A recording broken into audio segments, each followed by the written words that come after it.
जाने गए, राष्ट्रीयता के प्रतीक बने। उनकी कविता की भूमि राष्ट्रवाद की भूमि रही, इसीलिए उन्हें युगचारण की उपाधि भी दी गई। दिनकर जी ने अपनी उनकी कविताओं में स्वतंत्रता प्राप्ति से पूर्व एक विद्रोही कवि के रूप में जाने जाते थे, उसके बाद राष्ट्र कवि के रूप से जाने गए और कविताओं में जो उनका विद्रोह था, ओज है, साथ ही साथ जो कोमल श्रृंगारिक भावनाएं हैं वो भी उर्वशी में प्रदर्शित हुई। और ये दोनों विधाओं का उत्कर्ष रश्मि रसी में उनका ओज है, तो उर्वशी में उनकी कोमल श्रृंगारिक भावनाओं की उनकी जो प्रस्तुति। चूँकि समय कम है और हम लोग यहाँ पर आदरणीय राज्यपाल महोदय को सुनने के लिए आए हैं,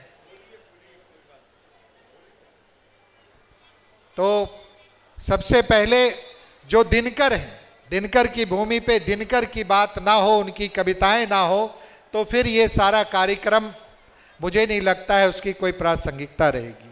और एक कविता जो मैंने पढ़ा दिनकर जी की, जो उनकी तमाम जीवन है, उनका पूरे जीवन का निचोड़ उस कविता में, दिनकर जी की उस कविता में है। कविता का शीर्षक परिचय है और परिचय में दिनकर लिखते हैं कि सलिल कण हूं या पारावार हूं मैं, स्वयं छाया स्वयं आधार हूं मैं, बंधा हूं स्वप्न हूं लघु वृत्त हूं मैं, नहीं तो व्योम का विस्तार हूं मैं।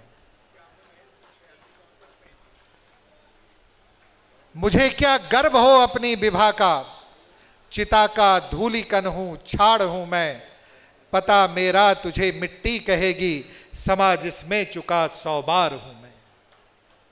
और जो बेगूसराय की हुंकार है, जो बेगूसराय की धरती की तपन है, उसको भी उन्होंने अभिव्यक्त किया अपने परिचय में, जिसकी बार बार अभी यहाँ से चर्चा हो रही थी कि सुनो मैं सिंधु क्या गर्जन तुम्हारा, स्वयं युग धर्म की हुंकार हूँ मैं, कठिन निर्घोष हूँ भीषण अश्निका, नहीं तो प्रलय गांडीव की टंकार हूँ मैं। और दिनकर ने अपनी व्यथा भी लिखी, वो भी प्रस्तुत की।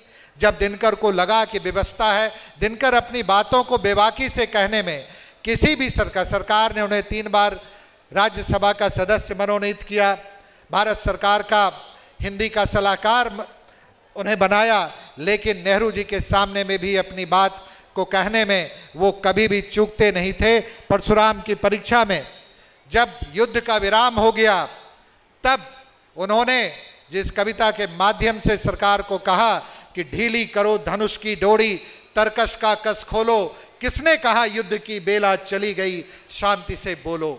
किसने कहा मत बेधो हृदय को वाहनी के शर से, भरो भुवन का अंग कुमकुम से, कुसुम से केसर से, क्योंकि समर शेष है, समर शेष है, मनुज भक्षी हुंकार रहे हैं। और मैं आज कहूँगा, चूँकि चुनाव का भी समय है, मैं इसको परिमार्जित करके कहूँगा कि समर शेष है, मनुज भक्षी हुंकार रहे हैं, जनता का पी रुधिर जनता पर फुंकार रहे।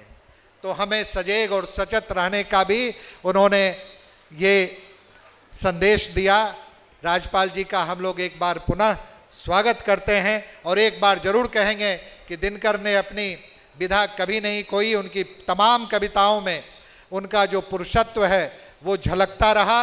और चाहे उर्वशी भी जब उन्होंने लिखा, उर्वशी में भी उन्होंने अपने पौरुष को कायम करके जब प्रणय निवेदन भी किया तो उसमें भी पुरुषार्थ था, उसमें भी एक पुरुषत्व था, क्योंकि उन्होंने कहा कि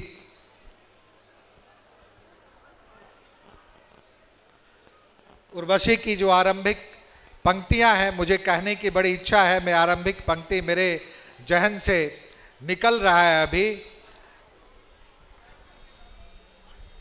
हाँ, मर्त्य मानव की विजय का तुर्य हूं मैं, उर्वशी अपने समय का सूर्य हूं मैं, अंधतम के भाल पर पावक जलाता हूं, बादलों के शीश पर स्यंदन चलाता हूं, पर न जाने क्या बात, पर न जाने क्या बात है, इंद्र का आयुध पुरुष जो झेल सकता है, सिंह से बाहें मिलाकर खेल सकता है।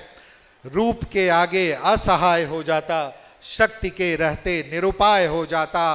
विद्ध हो जाता सहज बंकिम नयन के बाण से, जीत लेती रूप सी नारी उसे मुस्कान से। तो दिनकर इस तरीके के कवि थे, विद्रोही थे, श्रृंगारिक थे, और उनके श्रृंगार की रचनाओं से ही उन्हें ज्ञानपीठ का पुरस्कार मिला। उनको संस्कृति के 4 अध्याय के लिए साहित्य अकादमी पुरस्कार मिला।